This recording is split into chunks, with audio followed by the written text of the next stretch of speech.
Right, so look, I'll start, if you like, just very quickly on a business where your dad was involved, Matthew, as the CEO at the time, John Dahlitz.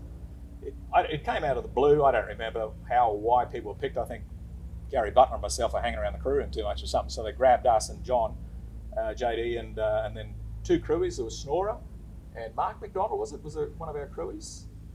No? And he has tall blonde-headed dude. I think it was Mark McDonald. Yep. And then I think 3 tradies to cover all the trades. Boxes and boxes of spares, of course.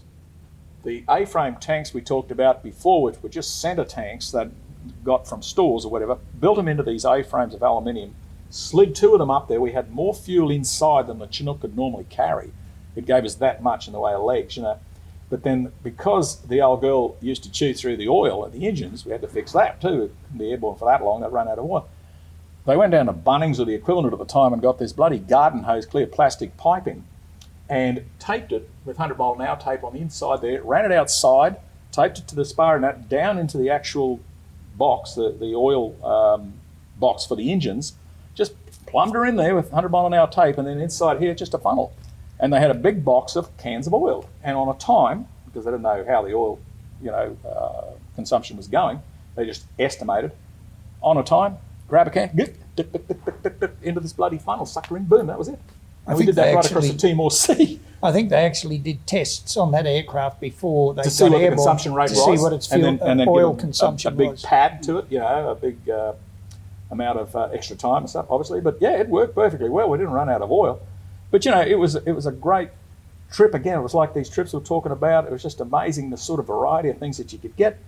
I just looked at my logbook there. It was the 25th of August. We left from Amberley, Longreach, Mount Isa, Darwin, Bali, Singapore, Butterworth, and then operated out of Butterworth around the jungle because we were picking up a Malaysian helicopter that had spudded into the jungle up there, a thing called a Nuri, which was basically a Sea King, Malaysian war paint on it sort of thing.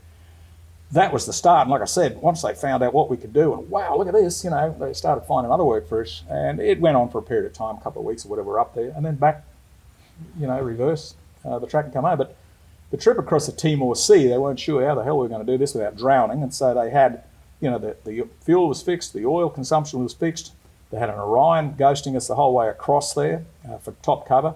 The idea, apparently, was that they were going to throw us life rafts, so we went into the water and then fly away. That would have been reassuring, But man, we were looking at whales and bloody dolphins and stuff across there. We're only flying at, 1,000, 1,500 feet the whole way. There was no point in going to altitude. And drilled across, and this Orion would come past every now and then. And it worked perfectly well. We had a great time up there, socially and that, and the mess at Butterworth and stuff. We were definitely from out of town. No one had seen a Chinook up there before. But I was telling the boys here that the one final sort of story that really put a lid on it was when we came back, we got back to Kupang, and that was the last fuel stop before we went back out over the Timor Sea back to Darwin. And there was this little crappy little airfield. It was like Camberwell with trees, It was just a daggy little horrible place. But, someone had organised fuel, and this truck turned up, and we were gassing up, and we were there in the back of the aircraft. I was up near the companionway, and this vehicle turned up with these 2 Generalissimo Indonesians, and the swagger sticks and all the rest of it. Oh, can we look at your aircraft? Sure. So up we came, they're sticking their head inside the cockpit, looking around and stuff. We didn't want them to see everything that we had in the aircraft. It was confidential. Anyhow, Shane Storer, the crew, was here with this big old box of ice and water and God knows what else, lemonade drinks and stuff like that.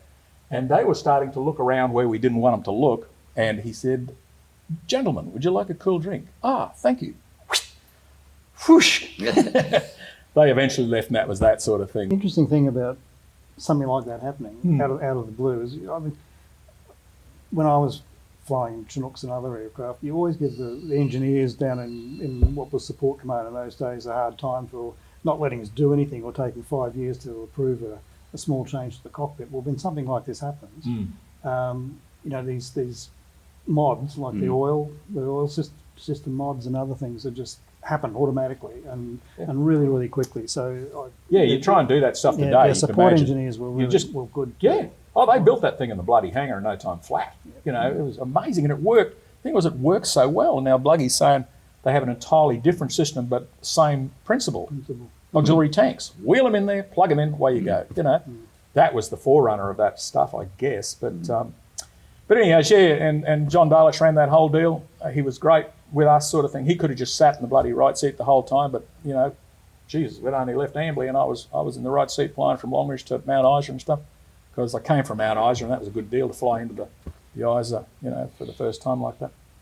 So yeah, it was a good trip, and good that he was there. So the Chinook was the 60s aircraft for Vietnam, and was a very basic design. I didn't really understand it, and it has been throughout its life, the U.S. Army and Boeing and Boeing Vertol, through its various guises, has modernised the airframe and modernised it. With the latest F model is a significant step ahead of the Charlie and the Delta, and the U.S. Army will operate Chinook for 100 years, which is a real testament to the airframe and its capability. I think it came into service in mid-60s, and they are currently 60s. Planning to take it out to 2064. So it will go through some further modifications in the future that are being planned, because there's nothing that can do the job as well as Chinook can.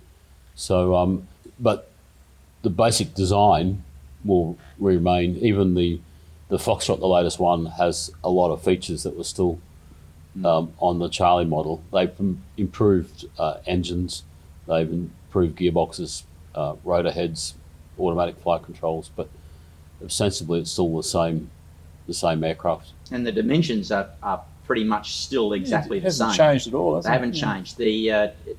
When they built the Delta, they needed to have a Charlie to start with, and at one stage I know there was a Charlie, and that was 01, that was out here, and they used it as a fire training aid, and it had actually had a fire through it.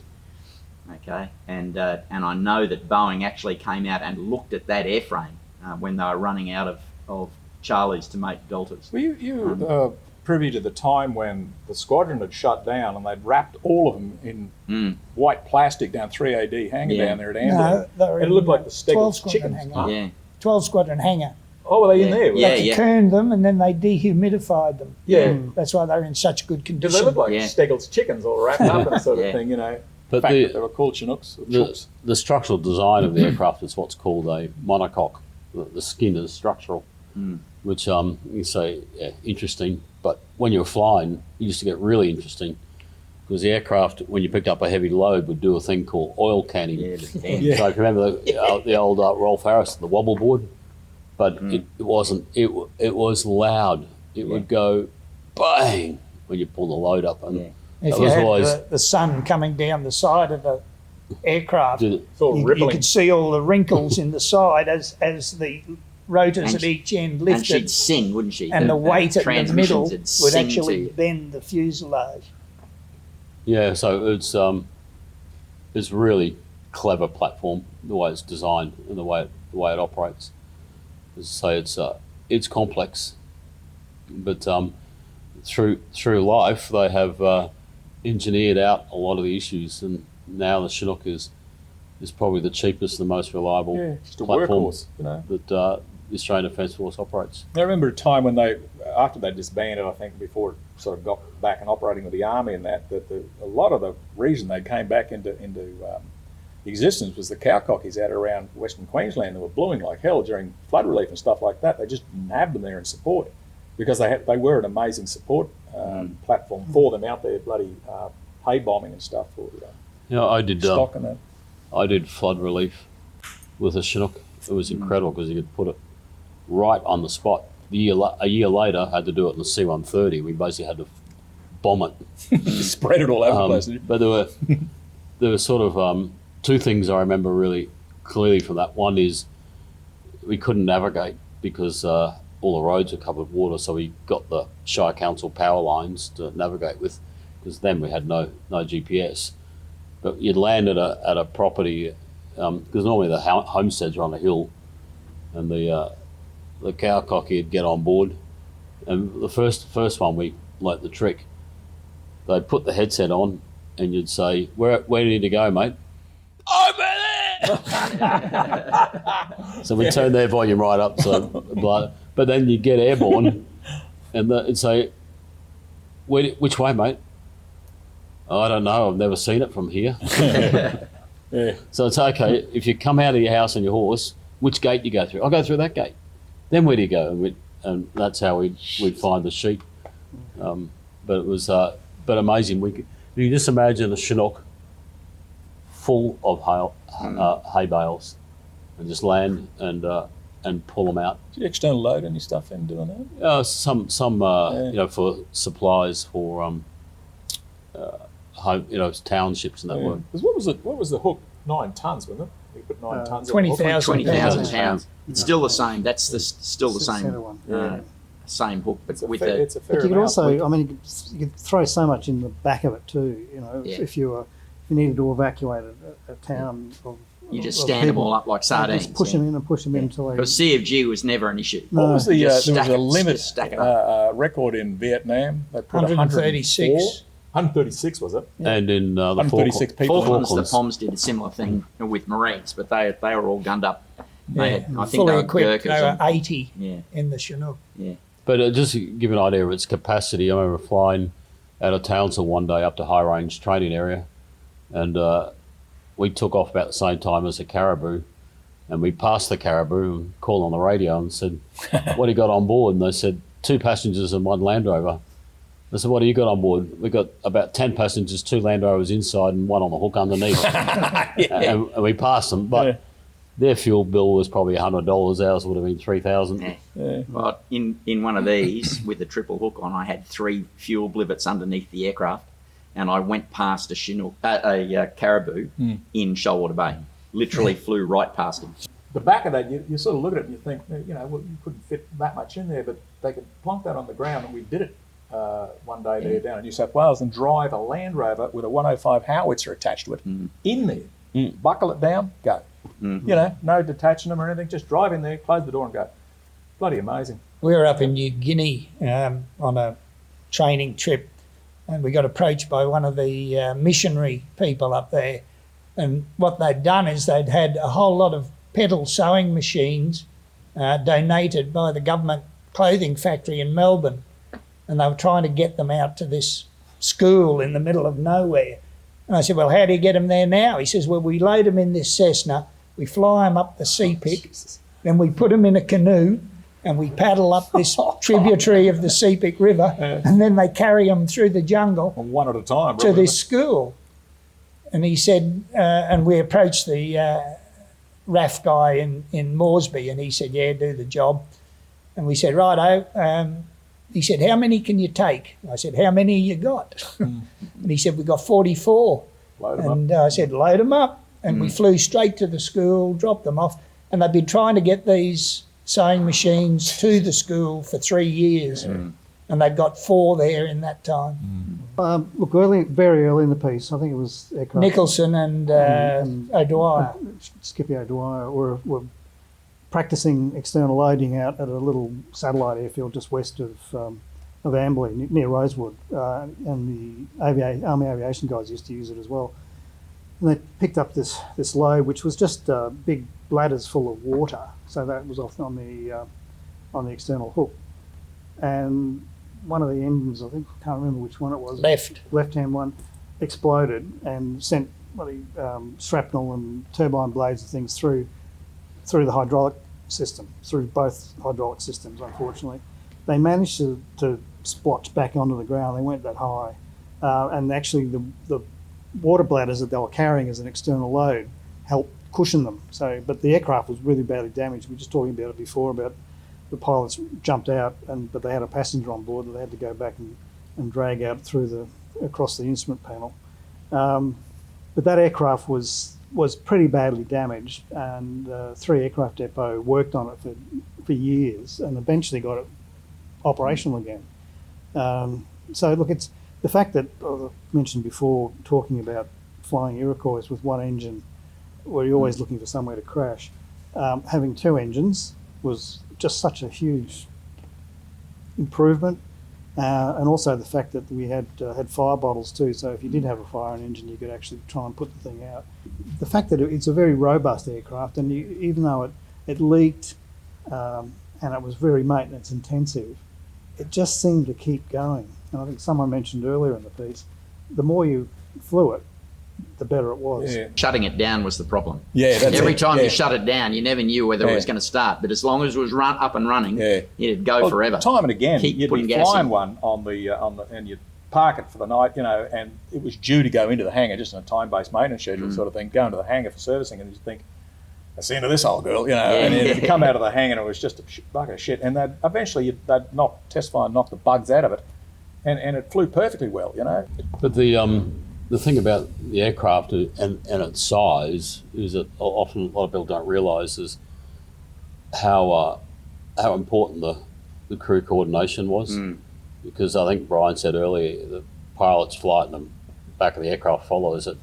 But going into tight pads, picking up external loads in some really difficult areas, the crewmen and the patter they would use to create a visual picture for you, for something that's 50 feet behind you, about or 20 feet below you, about where you are in space in that environment. I'll always remember the skill of those other They crewmen knew where the bits were. who got you in and out of pads. And you could tell when you had somebody who wasn't experienced. Yeah, You yeah. could hear it in their patter that they didn't quite have it. Correct me if I'm wrong, it's 100-foot tip to tip, front to back, Yeah, and I think 60 foot wide. Yeah, Yeah. that's- That's the And- road. 60. and- And they were never too gentle at their criticism of if your hover wasn't. An example of that, of course, is when we used to land on Mount Blaine, which is a pyramid-shaped mountain, and there was Yeah. only enough room on the top for the back wheels. Yeah. And because the ground dropped away so fast, you had no hover reference whatsoever You're out the sitting front. out in space. And so Nothing under the you. crewman would talk you in, put your back wheels on it, and you just sit there with your back wheels on the top of the mountain, hanging out Because the the middle penny of was sort nowhere. of shaped like that, so the arse end of the chopper's here, and you're stuck out here, right out in open space. And I remember seeing something in Facebook from the GAN or something, and there's a guy. Have you seen that? And it's a building like that. It's a They'd little park the back end on a building. on the top of a building, and they're Hang going, around. "Wow, look at the skills of these pilots! This is incredible to be able to do that." Jesus, we used to do that every fortnight. I had to do that on the Tobruk, which is the landing ship of the day. I had to. There's There you a guy, an army chap whose wife was dying, had to get him off, and had to land sideways, the back wheels on the aft deck.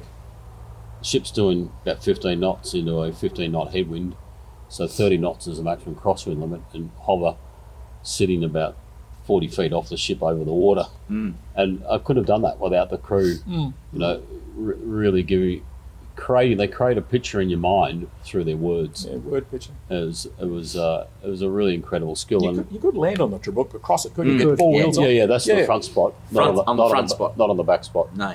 Okay, sure. Yeah. Because I remember landing on the Tobruk and putting it down on the Tobruk, and these kids over here in the MRH are talking about landing on the Canberra. Wow, it's tight, and it's tight. Jesus Christ, We didn't actually operate all 12 Chinooks at any one time. We put 6 into storage, We carefully and we flew 6. produced. I don't know why projectile. that happened. I think they bought 12 because they planned to go to Vietnam with them. And But when Vietnam shut down, I think they...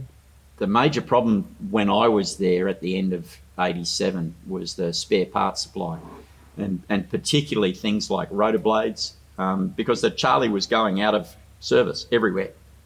And the other major issue was aft transmissions. We were getting cracks in our aft transmission mounts, and I know that at one stage we had a deal with the Boeing factory where they were pulling the aft transmissions out of Charlies that were being rebuilt into Deltas, and they were shipping them straight to us. And they went to 3AD, got a quick service, and then we were bolting them in. And at one stage in 87, I think we had about 3 airplanes just sitting in the hangar waiting for these aft transmissions to show up. And I think that was sort of the beginning of the end for Chinook, because the parts were just getting so hard to come by. In fact, I think at that time when they shut down Wagga, the stores depot at Wagga, Yeah. they found perfectly new Chinook gearbox sitting in a crate in Yeah. the middle of the warehouse. Got lost somewhere. that no one knew we had. Yeah. At the squadron, we were just going on with our normal business. I remember I was airborne with 2 bog rats doing GF1, Junior pilots. Background. doing GF1, which is the first introductory flight when we convert pilots onto the Chinook. And as I was departing from Amberley, I saw the Bluebird of Happiness, which was the CAS's PC-9 coming into land, Chief of Air Staff. And I got out into the area I had two students who would have swapped over during the flight. And the tower called us up and says, you've been directed to come back to the squadron. The Chief of the Air Force wants to talk to the squadron. And sure enough, when we got back and went into the hangar, the Chief of the Air Force stood up and said, well, say goodbye to 12 Squadron, we're shutting you down. What date was that? That was about June 89. And then obviously we had to do a fly past of southeast Queensland. And we managed to get together 9 aircraft, but we had to import some pilots back in, give them a quick refresher, like Jurdy. Really? Yeah. Keith Jurd came back from Canberra and did 1 or 2 flights with us, and he was my co-pilot on the day.